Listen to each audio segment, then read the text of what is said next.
All right, a very good afternoon to you, and you're welcome to the last edition of Good Afternoon Ghana this week. As we are also celebrating the holiday, I hope that you're staying safe. We're at work to bring you other issues of the country. Now, we played that video just to give you a few of what our friend Adam Strem has been doing within the nation in terms of Galamsey monitoring its activities and how the havoc it's causing Ghana's lands, water bodies, forest reserves, and all that. But this afternoon, there's a focus in terms of land degradation and water pollution, and that's what we want to talk about. And there is an organization that is helping us, solve this problem or bring it to the fore, so all of us can contribute to its solution, right? They've already started doing some activities. We'll be talking about it, and that's why we're having this discussion. It's a landscape and environmental agility across the nation. Landscape and environmental agility across the nation.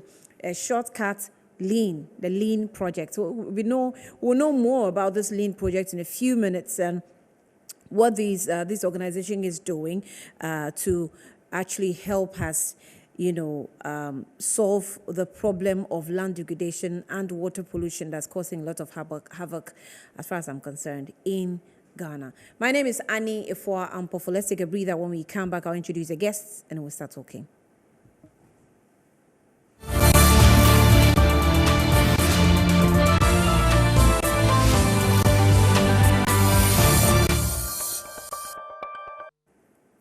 Welcome back to the program. It's Good Afternoon, Ghana. And I'm privileged to have with me two ladies who are going to help us understand our issue for today. And it has to do with land degradation and water pollution. We know the activities already that have gotten us here as a country. So maybe I won't belabor the points. Maybe as we get into the issues, we'll talk more about it and how it's affecting their work, or maybe the reason why they exist. The reason they exist. So it's a landscape and environmental agility across the nation, LEAN. And to do this discussion today, I have Abena Dufie. Abena Dufie is actually the manager for the LEAN projects. You're welcome, Abena. Thank you for your time. Good afternoon to you. Great. Also joining us in the studio is Matilda Ejapong. Matilda Ejapong, she has the name of my boss. So Matilda is actually the project manager for Rainforest Alliance. Rainforest Alliance, right. So, Matilda, thank you so much for your time as well. Thank you too. And you're welcome. Thank you. Yeah, if you see my T-shirt, we're having a program this weekend. Ignite Media League Cup. Okay. Yeah, I mean, this is like the first time we're launching this project or this games. Yeah. So it's happening at Nigerian Ghana at 2 p.m. tomorrow, Saturday, right? Tomorrow. So you want to be there and enjoy it. What's it called? The AstroTurf in Nigerian Ghana. So those of you who live around, I think you can go and enjoy. But for now, let's do the talking and then we'll get into that later. All right. So a few things about landscape, just so I give you a little idea about whom we're talking to. The landscape and environmental agility across the nation. Project it's a 4-year project funded by the European Union flagship Global Climate Change Alliance plus GCCA initiative that aims to conserve biodiversity, build climate resilience, reduce emissions from land use and changes in savanna, that's the World Vision Ghana, High Forest Rainforest Alliance, and transition zones in Ghana, that's the EcoCare Ghana and Tropibus Ghana, and all while helping local farmers to improve their livelihoods. And we all know how, maybe I would say, mining has destroyed cocoa farms, right? Sometimes you see the videos and it's heartbreaking. So the LEAN project was launched on May 11, 2021, not too long ago, right? At the national level of subsequently launched at the 3 target landscapes. That's the Tropimbus Ghana and EcoCare Ghana launched their projects on July 8, 2021 at the transitional landscape. You can read it with me on the screen. So Tropimbus Ghana also and EcoCare Ghana in the transitional landscape has 1. held stakeholder consultation meetings in 60 communities, initiated engagement with stakeholders to sensitize them on the need for Forest Protection Agreement, FPA, identify forest areas, sacred groves for protection, built capacities of 120 nursery managers, built the nursery management, 57 nurseries has been established, 114 locals have been employed to manage nursery, 400,000 seedlings distributed to smallholder farmers, additional 8,293 supplied to farmers through partnership with the Land Life Company, species planted, Cebus spp, Terminalia evorensis, and Caja evorensis. I like what I'm doing. Etc. Held Green Ghana Day at Bonsu and Amp, that's the Tanoso community. 100 trees planted among the roads, school parks, and forest forecourts of Tanoso Police Station. 3 landscape management boards established. Capacities of landscape management board built towards implementation of land scale framework. Constitution developed for 3 LMBs, and then we also have 536, that's 556 farmers trained for farmer management, natural regeneration. That's the FMNR. Right. A lot of work done by the organization. Let me come to Abena straight. Thanks for the lean laptop. Anyway, tell me, I've read quite a lot. I think I'm interested in the European Union flagship sponsorship. It's European Union flagship Global Climate Change Alliance. Tell me about that. Okay, so the European Union has or works with a framework, and one of the frameworks is the Global Partnership you just mentioned. Okay. And through that, the European Union is supporting landscape activity projects such as the Landscapes and Environmental Agility Across the Nation project, which we are implementing here in Ghana, as well as other landscapes globally. So this includes some other countries in Africa, we have some countries in South America, and some other countries in the Asian area as well. And for the LEAN project, the EU is supporting us with about 5 million euros to implement this in Ghana within a period of 4 years. So like you rightly read, the project started or was supposed to start from 2020 to 2024, but officially we actually started implementation in 2021, and this is where we are now. We are implementing the project with 4 partners. This includes Rainforest Alliance as the lead partner, and then we have Chopping Boss and EcoCare, who are working in the transition landscape, just as you mentioned. And then World Vision is also supporting us in the Savannah landscape, whilst Rainforest Alliance as the lead is also working in the high forest zone as well. Now, the high forest zone includes the Western North region, where we have the Sioux River landscape as one of the thriving landscapes of Rainforest Alliance, and I'm sure when it gets there, my colleague Matilda will delve more into the activities of Rainforest Alliance in the landscape. And then we have the Offenso North, Offenso South municipality, all the way through Techiman up to Nkranza North and Nkranza South for EcoCare and Chopping Boss as our partners. And then up north where World Vision is working, we are working in the West Gonja district, that is the Damango Mole area, and then up in the Paga Navrongo area where we are working in the Kasena Nankana district. So that is more of the operational areas of the project. So the organization itself is the Landscape and Environmental Agility Across Nation. Exactly. Okay, because it's so long, we just say LEAN. Exactly. So EU LEAN, to show that the project is actually funded by the European Union. Okay. How was it set up? How did you decide that? So you said you were supposed to have been up by 2020, but it delayed into 2021. How was it? How did you come up with it? Okay, so LEAN actually came about due to some 3 key challenges that were identified across board. And I always say that these challenges were not or are not just peculiar to Ghana. These are most of the challenges that landscape projects and landscape engagements around the world experience, right? And this includes, for example, I mean, in Ghana, we've had several interventions, several activities, several landscape engagements where we have looked at building capacities of locals into local governance systems, where we have looked at managing natural resources where they exist, where we have looked at actually building capacity to climate change resilience, to conserve biodiversity and all that. And then Lean came about because we realized that, one, even where capacities have been built, there were limited resources, right, to take most of these capacities on a large scale. So for instance, we have some creamers that are working in most of the protected areas in Ghana, but then you realize that they are quite limited. So if it's the creamer in the Mole area, that is exactly where they are working. When it comes to the creamer in Dwaboso or Ankasa, that is exactly where they are working. So we realize that most of these capacities were built are not even able to extend it on a larger scale. And this is where Lean comes in, where we are working in 3 biodiversity significant landscapes, where we have the high forest, the transition, and the savanna landscape. One of the issues that we also realized was the limited know-how.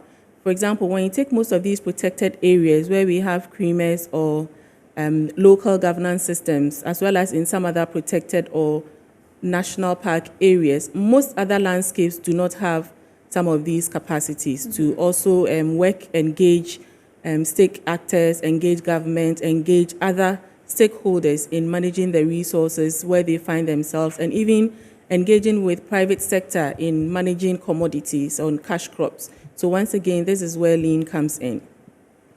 Well, I'm hearing the high forest, the transition, and then the savanna. Let me come to Matilda. I think you can give me some more information, because the Rainforest Alliance, I'm also trying to understand what that technical term really means. Okay. But I am understanding the transition, the high forest transition and savanna by English language. Right. Give us a technical understanding. Okay. So thank you very much, and a good afternoon to your viewers. So like Abna rightly mentioned, for Rainforest Alliance, we are the lead organization. So Rainforest Alliance is an organization. And as a lead organization, we are actually an international NGO. We've been in existence for over 35 years in over 70 countries globally. We work in Africa, but in West Africa, I would just say we work in Ghana, we work in Nigeria, we work in Cote d'Ivoire, and we work also in the East, in Kenya, we work in the South, in South Africa, and many other countries. I think a lot of people would be able to know us more by some of the core interventions that we do. So we have what we call the certification. And that mainly has to do with the Rainforest Alliance seal. We give a seal on products that we certify, right? So just to give you an example, you may take a tin of tea bag, and then you see a seal with a frog on it. That actually means that it's certified by the Rainforest Alliance, and that's one of the core interventions that we do. We support companies, so we see ourselves more as an alliance or an intersection between companies, farmers, farming communities, to bring all these people together, right, and ensure that there is responsible business. So the cocoa that is being manufactured into chocolate, into Milo, is coming from a responsibly managed forest or community area. That is one of our interventions. That is one of the most controversial. Yes. So that is just one of our core interventions. But we also realize that we need to go beyond certification, right? And that is where Lean comes in. Beyond certification, look at a landscape approach level intervention where we can actually bring all stakeholders within the landscape together. So we are not only working with farming communities or farmers, we are working with the government, we are working with private sector institutions. And for the Rainforest Alliance, the high forest zone, so this would be concentrated in the Western North area, where we have quite a chunk of the nation's forests. And if you know a little bit about cocoa, you also understand that this is the area that is also responsible for producing a lot of our cocoa. So we see that there is some correlation between cocoa farming, or let me say farming in general, and the effect it has on our forest, right? So as an organization, we envisage where farming in general is having an effect, negative effect on our forest. Yeah, so we have seen some of the poor practices that farmers sort of undertake, in addition to, of course, the illegal mining and all of that that is going on. But if a farmer wants to extend their farm and they do not have additional plot of land, then it's likely that if there is a land somewhere, they would want to encroach on it and then expand into, and if this happens to be a forest area, then they will encroach and go into these forest areas, right? So that is where we also focus our attention on. And we believe that we cannot do this alone, right? So there are cocoa farmers, they sell their cocoa to private sector, like the cocoa buying companies. So we work with them as well. And the landscape approach that we are taking is looking at how we can collaborate and work with all the stakeholders within the landscape. So in the Western North, we are looking at Bibiani, Serhuyoso, Serhuya Kontombra, Bodi area to bring all the stakeholders. So I mean all stakeholders whose work sort of revolves around the forest and agriculture. So MOFA, we work with MOFA, we work with the district assemblies, we work with the traditional areas. And that is where our focus is, to really bring all the stakeholders together and to be able to work towards reducing deforestation, because it has a greater impact on the livelihood of the farmers as well. I'm not sure what Rainforest Alliance for 35 years has done in other countries, but I can challenge you that you haven't done a lot in Ghana. Because, I mean, annually, we keep complaining about how our forest reserves are depleting. Maybe you can give me a idea of how the high rainforest areas, the transition, and the savanna areas, how it looks like. Are we safe? Are we getting deteriorated fast or slow? Or maybe, I don't know. Give us a picture of how we look like. Because as far as I'm concerned, from where I sit, and maybe from where Adam Stern sits, we can tell you what we report. Yeah. But factually, you can give us the data on how it really looks like. Yeah. So, let me put this across, that we are not solely, so I think it's because of the name, sometimes you would think that we are mainly working towards reducing, and that is only the mandate of the rainforest only. No. So that's why I said that our approach is looking at integrating all the stakeholders within the landscape, right, to ensure that these issues with deforestation and land degradation is reduced to the barest minimum. So for the Rainforest Alliance, as an organization, we have worked with a lot of organizations here as well, right, hand in hand, being it the government or the private sector, to support our farmers, because they are almost like they are the primary people who are affected, and they live right closer to the forest. So if you want people who would be able to protect the forest, help in the management and the conservation of the forest, then you cannot take the communities that are within the corridors of the forest from it. So we work with these farmers. Your activities have actually even helped improve. Yes. Yes. So, I think we will go into some of the activities that we are doing.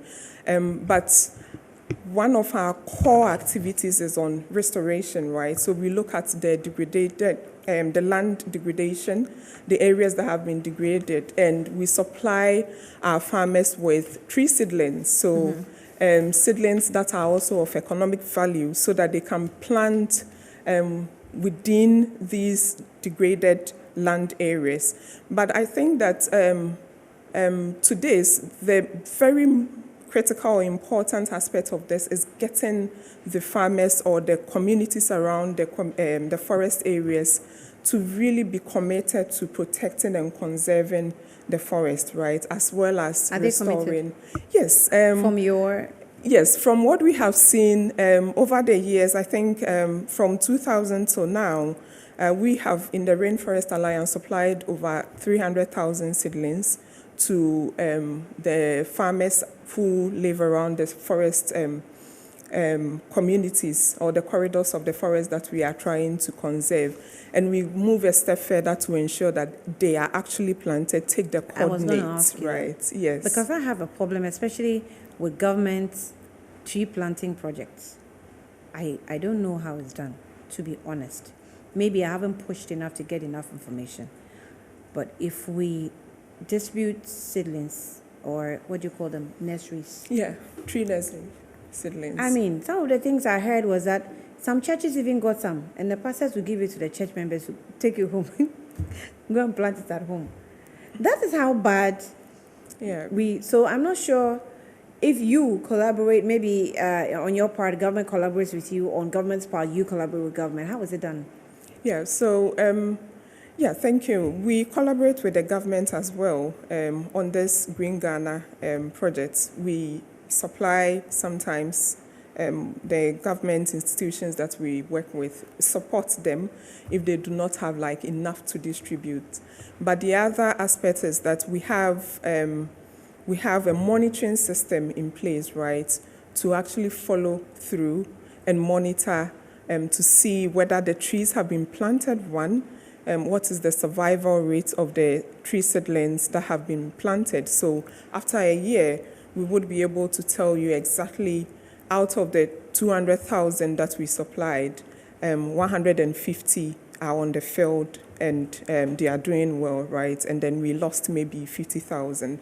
So we have the structures and then the systems in place to do this. And it's also important to recognize, and I still come back to the fact that we need the communities, the farmers, right? Because we in Rainforest Alliance, myself and Abna, and then the few others that we work with cannot do the work alone. So we have what we call the Landscape Management Board. Essentially, that is made up of the farming communities that we work with and the other stakeholders. And we train them, build their capacity to be able to do some of these interventions that we are talking about. So in the community, if the Forestry Commission, for example, supply to them and they are monitoring, no, they cannot just say that these are not part of the work. So we are able to support in that order as well. Okay, I'll get back to you, but let me come to Abena. I mean, I see you're typing a lot. I wish I could see what you're typing. I'm actually making follow-up on data to back what Matilda is saying. Yes. I actually need the data because I'm not sure how from 2021 what you've observed, especially with mining. I think our biggest headache now, we have land tenure system problem, and then we have what we term galamsey issues. How are you combining this work and all these animals that have, arose to chew us? Okay, so let me take it one after the other. Let's talk about deforestation, which I think Matilda started. And exactly where she mentioned about us supplying seedlings to not just farmers, right, but to communities. So this cuts across farmers, some of our stakeholders, and you even mentioned churches and some pastors distributing some of these. Okay, so one of the areas that the LEAN project, the EU LEAN project is looking at, right, is restoring most of these degraded areas. And some of these degraded areas fall within the illegal mining and galamsey areas. Like you rightly said, galamsey is a hot topic in Ghana. It's a very juicy topic.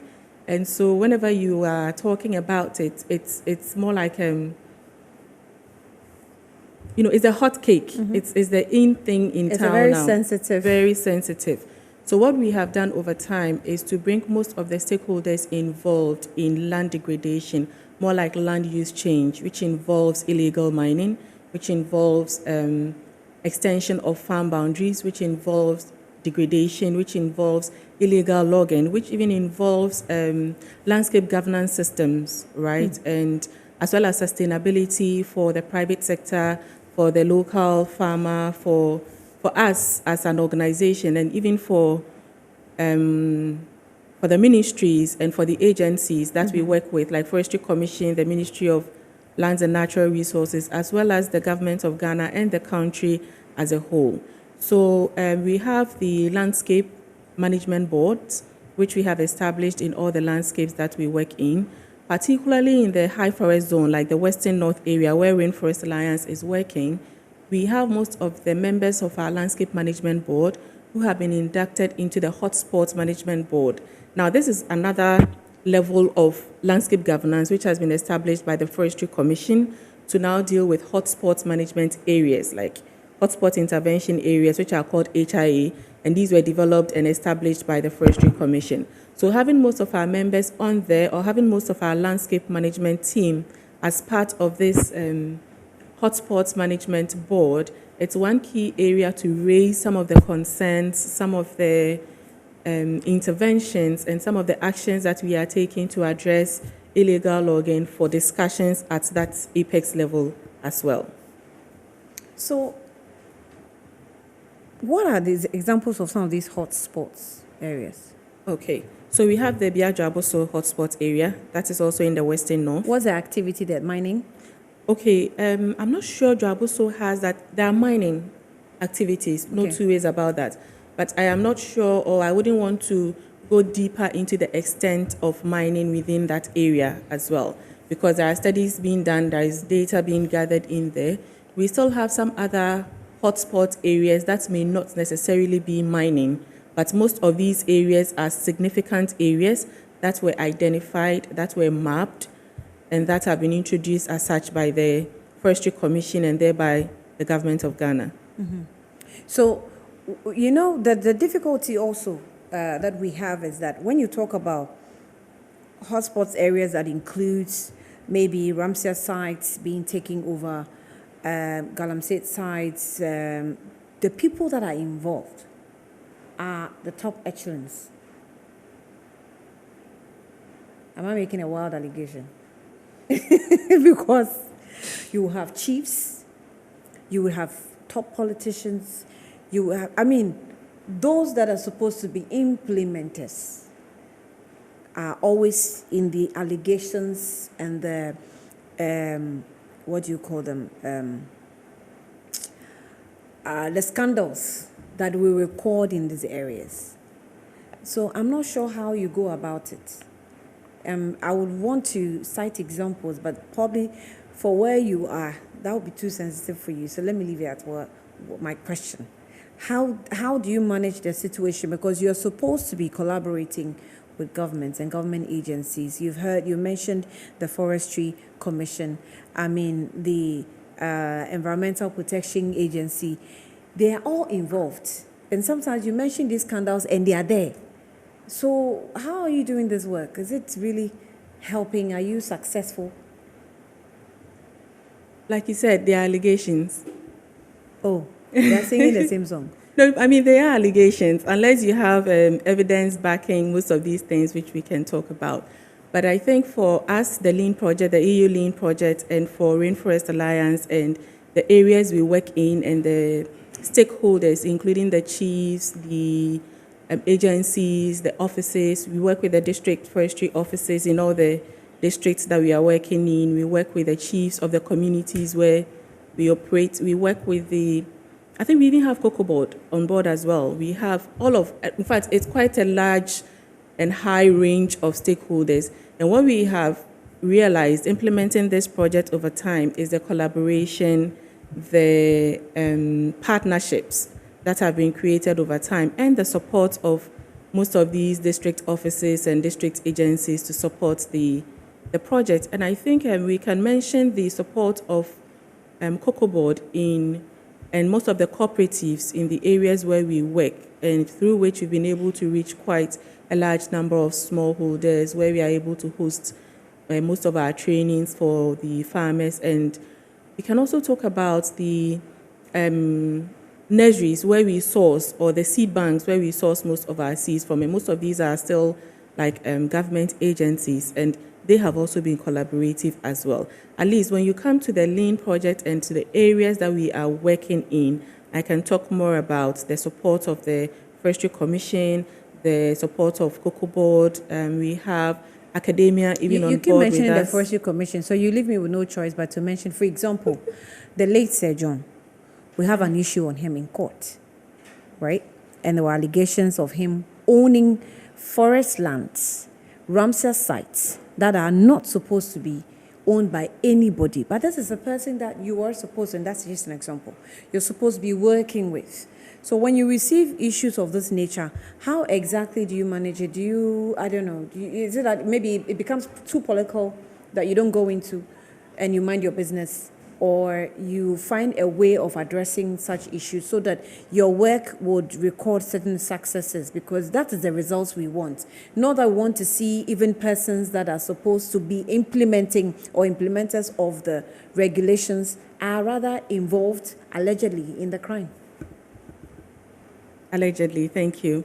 I think, once again, what I would say is, for example, the Rainforest Alliance and the EU Lean project, what we have been doing with our beneficiaries, with our locals, with our stakeholders that we work with, the interventions we have been implementing, the activities, the trainings, the behavioral changes that we are recording, because most of our farmers and most of our beneficiaries have now and are now actually implementing climate smart agricultural practices. We have most of our people who have now bought into the idea of planting trees, large numbers of trees on their farms. We also have some of these agencies that have come on board to even introduce us to more people, to more stakeholders, so they can also buy into our idea. So when you look at it from that angle, you can see that, one, for the Lean projects and for the Rainforest Alliance, we are working more with people to see the value of maintaining forests, to see the value of reforestation, and to see the effect of degradation and large-scale land use changes and the effect of these on climate change, on biodiversity conservation, as well as on the other effects of farming and economic empowerment to our locals. All right, so let's involve you, Matilda. Yes. Let's involve you too. The same, I think, the same area where she's talking about nursery and all that. How do you get people on board? Right, so thank you. In fact, as a matter of fact, let's take a break. Let me just take a quick break. When I come back, you give us, the details of that, so that if people are watching and also want to be a part of such policies or programs.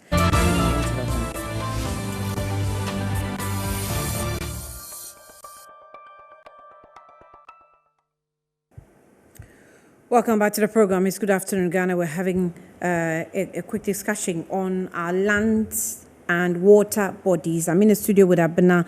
Abena Dufie is a manager for Lean Project, and also Matilda Ejapong is a project manager for Rainforest Alliance, and they have collaborated to help us, protect our land and water bodies, even though there are a lot of challenges we're faced with.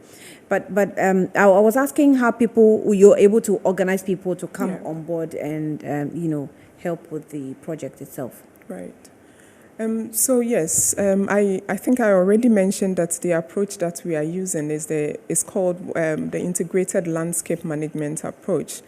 And what we seek to do with this approach is really to put the communities or the farmers at the forefront of the management of our forest, right? So we use a process that we call the FPIC. It's a free, prior, informed consent, right? To engage mainly the communities that surround the forest areas that we identify. And so what we do is to really do a lot of sensitization, because like Abna mentioned, we want to see behavioral changes, right? Let's stop cutting the trees. Let's stop with some of the poor agricultural and illegal practices that we undertake. So a lot of sensitization and training goes into it. And once you begin to get the buy-in of the communities, then we put them into this governance structure, right? Because you really want them to own the process. I think a lot of times what a lot of the projects and interventions have sought to do is go in as the experts, you do your job, and then you pull out, and the communities are left on their own after the project has exited. And so how do we ensure that the communities or the farmers, the people who are like the first-hand people who are affected by the effect of climate change, are also owning the process? And that is why we actually go into the communities to get them involved. And so once we get them into this governance structure, then we bring more like the institutions that have the technical capacity to support the farmers, right? And so that's where the Forestry Commission, the Ministry of Agriculture, even the District Assembly, and all the other institutions come in, and then they form the board. And so collectively, once you have the board standing, then it then beholds on us to build their capacity so that even when the project lean is for 4 years, by next year, without any extension, it will end. But we really want to ensure that even when the project has ended, there is continuity. And the way to ensure this is really to bring the stakeholders within these areas together for them to own the process and be at the forefront. So the project, technically, in terms of lean, will end in 4 years, but we're expecting that people will understand the assignments. Yes. And continue with or without lean. That's the exact approach. Really? Yes. So lean is, like I mentioned earlier, lean is a 4-year project, right, from 2020 to 2024. Why is it 4 years? Okay. Once again, remember I mentioned this earlier, that the European Union has a framework they work with. Right. So within the framework, projects, funds available, that's very key in most of these, within a certain period of time. The present issues or present topics in the nation or in the jurisdiction where the delegation is working are all factors that are considered in most of these project interventions. And for the lean, we got 4 years, we got a maximum of 5 million, and that is what we are implementing with the 4 partners across board. And one key thing you should also note is that the lean project is actually committed to the REDD+ commitments and the Cocoa Forest Initiative. So if you recall, most of the things Matilda and I have been talking about have been about forest, cocoa, maintaining the forest areas, improving cocoa, improving the lives of the farmers, and most of the capacity building and sensitization. And this is the approach because obviously as a project you have a timeline and you have an end time. So once the key thing is the behavioral change, the acceptance, the buy-in. Once we are buying into having cocoa, lots of trees on our cocoa farms, because we have realized the impact of climate change on cocoa, the dwindling cocoa seasons, because Ghana used to be the highest, the major, in fact, the only producer of cocoa in the country some years back. Now we are second, behind Côte d'Ivoire. When you look at the difference in metric tons that Côte d'Ivoire is producing as compared to Ghana, there is the need to wake up. Having farmers, having locals, having stakeholders, having all of these agencies backing us and buying into it, the key thing is, even when lean ends, like Matilda said, even without an extension, we would have created that sensitization, that buy-in, that acceptance for us to still continue planting trees, information block, maintaining them, and moving ahead with it. Do you sometimes, in the field, meet farmers, like, for example, cocoa farmers who have lost hope, in their activity of farming and are probably giving up their land for something else? But for climate change activities, you may want to convince or not convince or push them or not push, whatever. How do you handle such issues? Great. So I know that we have come across some farmers, and this was actually in the initial stages when we were, like Matilda mentioned, the FPIC process, when we were going through the FPIC process, right? Because we had quite a number of communities that we had targeted to work with. For the High Forest alone, we actually were looking at quite a large number, but we ended up with about 105 communities that we are working in, mainly because for some communities, they didn't really buy into this idea. They felt, what's the point? I mean, this thing has been dwindling for some time now, and there has been a lot of talks of supporting farmers, and this has just been talks without really materializing. Some farmers had also given up hope and were looking at land use changes, converting their cocoa farms into some other things. All right. Now, for the period that lean has been in focus, one thing that I have realized is it's more about, once again, word of mouth with the farmers, all right? Because once neighboring communities have seen, one, the benefits of lean to some of the communities and the local people within the community. In fact, when you go up north to some of the communities in the savannah, they have now approached the project to say, okay, now we want to be a part of it, because they can, one, see the tangible results where we have the seedlings. And these are not just any seedlings. Like Matilda mentioned, we have some cash tree seedlings, we have some shade tree seedlings, we have some fruit seedlings that we are also distributing. So these are tangible benefits that they can see. We also Is this part of the SIBA SPP? So that's Cyber Temilania species. Yes. ivorensis. Yes, you make Matilda laugh. It's cyber. Cyber. Yes, it's actually Oh, cyber. it's cyber. Yes. Oh, it's pronounced cyber. Yeah. Oh, okay. So And we the have- what? Kaha ivorensis. It's actually Kaya ivorensis. Kaya. Yeah. What language is that? Those Kaya? are scientific Scientific. names. Scientific. Yes, okay, those are the scientific botanical names of the names. Kaya species. is mahogany. Mahogany. Mahogany. Yes. Yes. We have Militia excelsa Why are as you well. making me struggle like We have Militia excelsa as well. We have some. Okay, let's come local. Let's mention local names so you can know the native species that we are working with. We work with mahogany. We have odum. We have cyber. Cyber. Do we have the local name for cyber? I think we all call it cyber. Everyone calls, yeah, we all call it cyber. I don't even know what cyber is. I think we have some cashew. We have some. We have some. You have rubbers. No, we don't do rubber, but we do. I would like to mention this very controversial. We do rosewood. We have even some share. We call, in fact, share in the past had been very difficult to propagate because share is a wild tree species. But over time, there has been some studies conducted, some engagement to look at propagating share locally. And so this is one of the things that the project has also taken up to distribute some share seedlings, especially in the savannah landscape as well.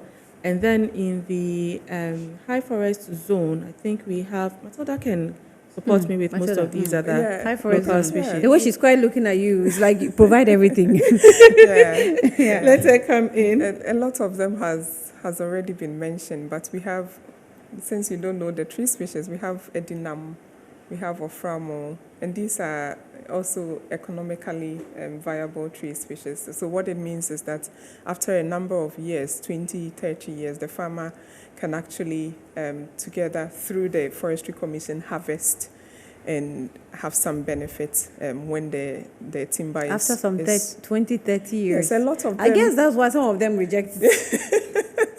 That is true, but they are the ones that also do well in the ecosystem that we find ourselves in. So we have seen that, yeah, we try to introduce some of the exotic species, but their effect on the environment are not too favorable. So yeah, we do that. The Forestry Commission does that, but some of our farmers are not very interested.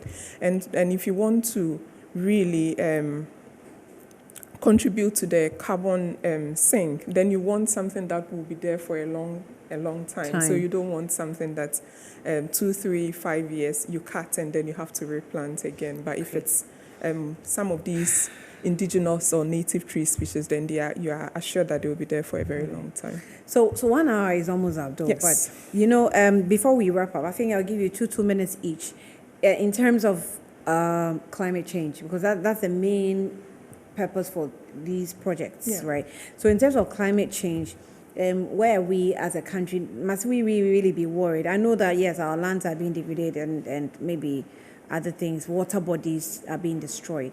But must we be worried really about climate change, you know? I think, Abna would probably Because sometimes speak I feel like we're in Ghana. What has climate change got to do? Yeah, Abna, you want to address that? Oh, Matilda, from you go. yesterday's program, probably you can share a lot of Oh, you had a lessons program from- yesterday. there was something that the second lady hosted on climate. Oh, tell me about it. Yeah, so Okay. So, But the second lady, yeah. yes, so there's the African Women and Children Conference that was hosted on 2nd and 3rd. So that was Wednesday, Thursday. We concluded yesterday. And the Lean Project, yes, we featured, just as Matilda mentioned, introduced the project to the second lady on some of the interventions that we have done Namache. over time. I think 2021. Some of the interventions we have done. In fact, we have had quite a number of success stories, okay, across board. And some of the things we have done include, for example, the seedlings that have been raised. I think you earlier mentioned that we have about 57 nurseries. That is in the transition landscape alone. Oh, okay. Because when you add the high forest zone, when you add the savanna, we have about 70 nurseries that have been established with a limited capacity of about 100,000 seedlings. From 2021 up till now, we have distributed about 700,000 seedlings across the 3 landscapes that we are working in. We have employed a lot more people than 140 that you mentioned in most of the nurseries that we have established. Okay. We have also registered over 9,000, I think about 10,000 trees across board in the projects. Now, earlier you mentioned some of the issues in Ghana about land tenure. There is also the issue about tree tenure, right? Because now, with some engagement and some reviews, the government of Ghana, Forestry Commission once again, and some agencies involved have come to the reviewed policy where farmers now have a 40% benefit in a benefit sharing scheme of trees now. So Matilda mentioned planting most of these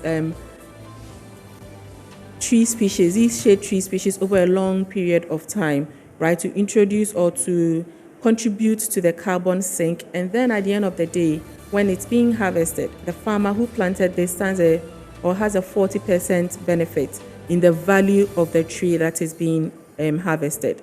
So this is the new policy that has come across, and based on this, the project has now registered about 10,000 trees for farmers in the areas that we are working in. Okay, we have also recently trained some, most especially women and smallholders in some alternate livelihood options, which include snail rearing. We also have some vegetable farms. We have aquaculture recently. We have aquaculture. We have,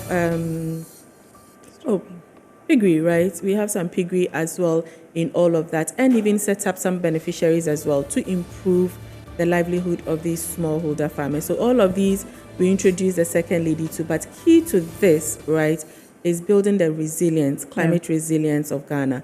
And looking at how the conference, which ended yesterday, was more on women and children, the Lean Project has also contributed quite a lot to the benefit of women, because as a project, we actually have a policy of ensuring that most of our beneficiaries, most of the people we interact with, we have a quota, an allocation of a minimum of 30% women, one, to interact with the project and to benefit from all the interventions that the project is doing. Right. So there will be a lot more maybe going forward to discuss these issues, because it really has to do with land. I'm very particular about nature.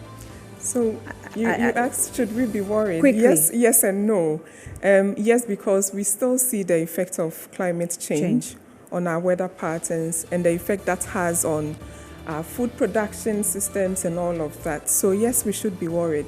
And no, because we have seen that with all of us coming together, the little contributions that we are making collaboratively, we will be able to mitigate some of the effects and even build resilience that we are talking about. Right. I'll ask if there is any means way or you can get into these institutions or organizations and help in your small quarter where you are. I'll find out and give you the information later. I had Matilda Ejapong, who is the project manager for Rainforest Alliance, who's been in existence for about 35 years. Also, Abena Dufie is the manager for Lean Project. Is ending after 4 years, which is next year, right? Hopefully. I'm hoping so too. My name is Let's not Anya be so Famfofo. conclusive on next year, but let's look forward to it because we still have a lot more.